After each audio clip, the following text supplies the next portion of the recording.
So most of us in our lifetime, we have said some things which we regretted it afterwards. And this happens to everybody. And this comes out of a lack of self-control. And the Bible tells us time and time and time again that we need to have a self-control, that we need to guard our mouth, we need to guard our tongues, because we should be very careful of who we speak about and in what manner we speak about those people. In Proverbs chapter 18 verse 21, it says, death and life are in the power of the tongue, and those who love it will eat its fruit. It's telling us that the power of death and life lies at the tongue.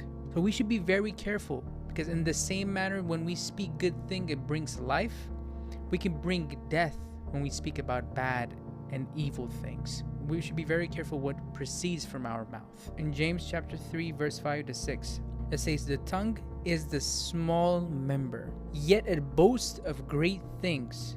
How great a forest is set ablaze by such a small fire.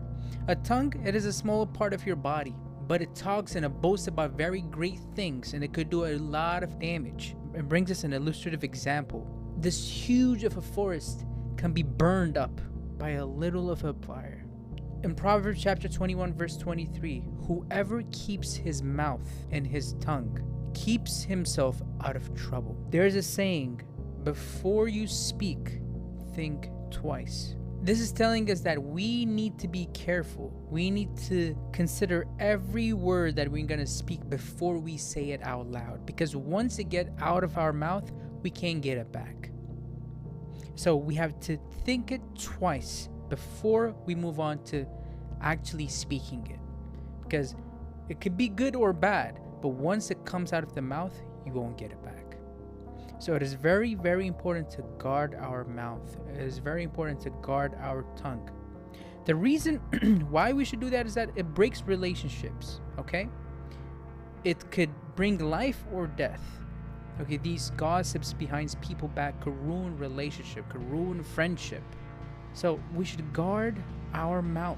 We should guard our hearts. We should guard our tongues. The examples that I can give you is that Peter chapter 26 verse 69 to 75, Peter denied Jesus Christ, saying, I do not know this man, 3 times. To that he regretted it and he wept bitterly.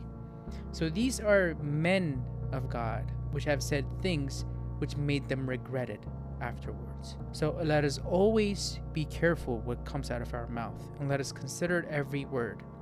What's best is to live a silent life. For most